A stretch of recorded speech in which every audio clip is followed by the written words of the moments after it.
I'm Jason. I'm with Eustis Roofing, and I'm tuned in to the Only Roofers podcast. Hey guys, welcome back for another episode of Only Roofers. I'm your host, Vince, missing my co-host Liz today. She'll be in tomorrow. But we're here with Jason with Eustis Roofing. Thanks for coming on. Yeah, thanks for having me. We're happy to be here. So 2022 just started. Here we are. They don't want to talk about International Roofing Expo, but we are here, IRE. And tell us about your story, Jason. Yeah, so last year was a big year for us. Hopefully this year will be just as big. We won 2021 Roofing Company of the Year through Roofing Process. That was a big deal to us. It was a really hard-earned award. We take it really serious, so it was a really big accomplishment for us and the roofers that work for us. So give me a little background, how you got into roofing. Yeah, so I grew up in roofing. Since I was a kid, I've been involved in roofing. And when I got about 18, I moved away. I was in racing also. And then I worked for NASCAR for 10 years. And so then I brought what I learned in NASCAR back to a family business and grew it from 8 employees to 120 at the moment. Okay, so let's get right into that then. Like, what did you learn from NASCAR? Because it's a completely different industry, completely different world. Yeah. What did you learn in NASCAR that you brought over to a roofing company? So teamwork, marketing, all of those things, NASCAR does it perfectly. They're always prepared for anything that can happen, and that's what we try to do with the roofing industry, but also bring everybody together as a team. Right. So all our employees are in-house employees. We do not subcontract, and that's rare in the industry, and we know that. From admin, subs, all the way that, through. No subs, Everybody no comes to the same W2. location in the morning. Okay. And we get together in teams and we go work. And so we have like what we call our crew chiefs, our project managers. We kind of set up our roofing teams just like you do in NASCAR. That's amazing. So is that something you instituted? Was that the way it was before you got there, or is that something you completely took over? So that's something that I instituted, and I didn't even know when I was in the NASCAR days of all the knowledge and the stuff that I was learning, and that it was going to really portray to my future and how I was going to run it. Yeah, translate to that. Yeah, so it's made a big difference. So give us a little bit perspective on the switch over and not subbing and moving to W2. What was that like, and what's the tips you can and the pros of doing it that you see? Yeah, so there's a lot of legal things that go with that. And actually in the state of Florida, if you're subbing out to a sub crew and they don't have a roofing license, it's actually technically illegal. Okay. So you're breaking the law. So we don't want to break the law. We want to be integrity roofers. Right. And so that was a key for us to do everything the right way. And then also when it comes to pay, you have to pay the roofers a certain way to have them as W-2s. And you have to have all these legal aspects. And we created a software to do that so that we're following the rules of the government. And it's a pretty difficult transition, but you get better quality, you get better teamwork. It's really, really a lot more of giving the homeowner a better product in the end.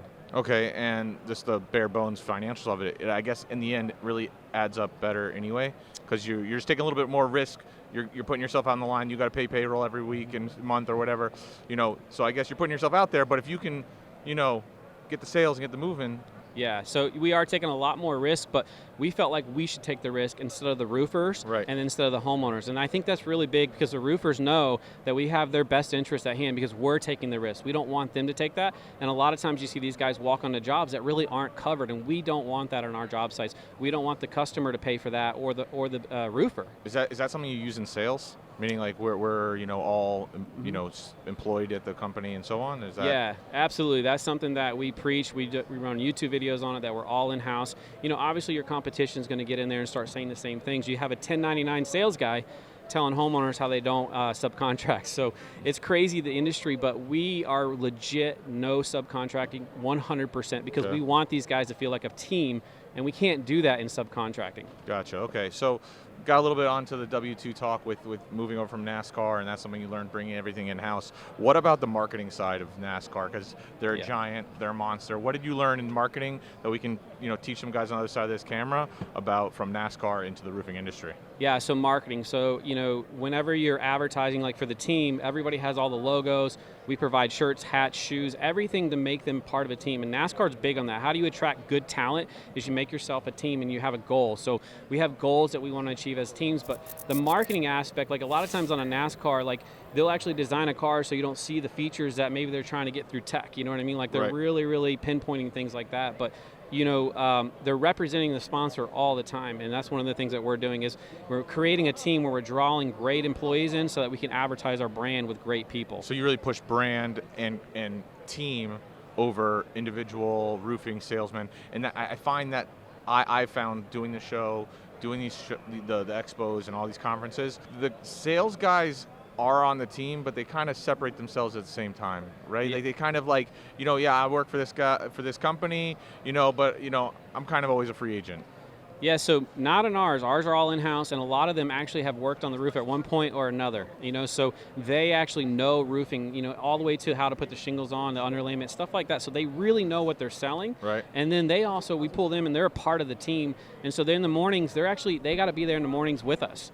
And so they're going through high five and shaking the guys' hands. So they know who they're helping feed their families. They're really connected to the guys. That's huge. Going from 8 to 120, you said? Yeah. So how long and what was that like? So it's a long process, especially with W-2s when you have other roofers that don't do that. So it's a long process, but while you're building this team, people want to be a part of that. So we started advertising to homeowners on YouTube and Facebook, and what we realized is that we were actually advertising to people to come work for us. A movement. Yeah, so we actually created a movement. We created a brand, and everybody wants to be a part of that brand. We're making sure that we're involved in all our community events, and that's drawing them more and more and more. That's amazing. And also learned that from NASCAR?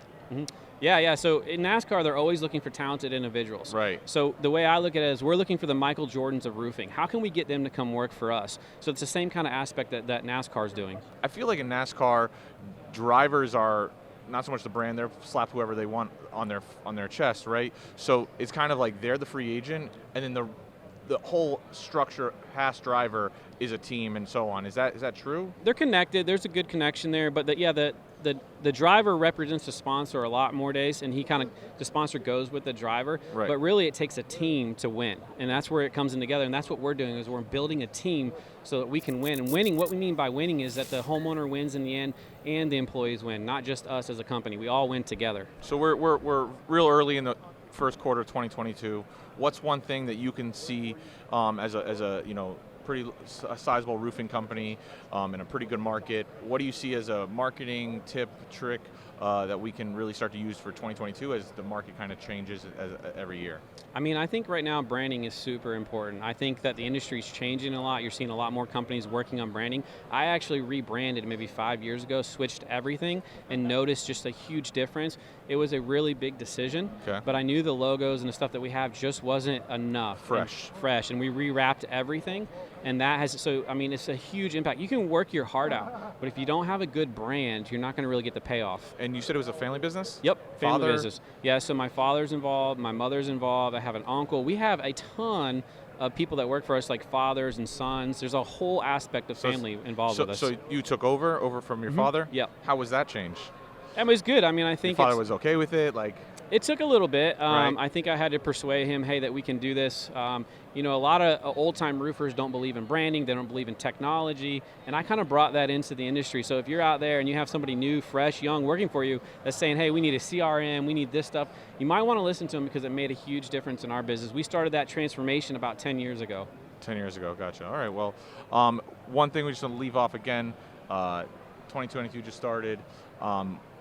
One thing you leave off for our viewers that you would just take as like gold, because that's what we want to give value to these viewers. So what would be that one gold piece of? Just empowering your employees. I mean, I keep talking about it, giving them equipment. We have equipters, and that's a good way to draw better people to you. You don't have to spend all your money on your sales guys and stuff like that. You can actually spend it on the guys in the field also, and they'll market for you. And I feel like that's one of the biggest things. When we roll up to a house, we look like a NASCAR team. Everything's wrapped. Everybody has a shirt on. It's different than most of the industry. And so we're putting investments back into the people that are actually putting the roof on.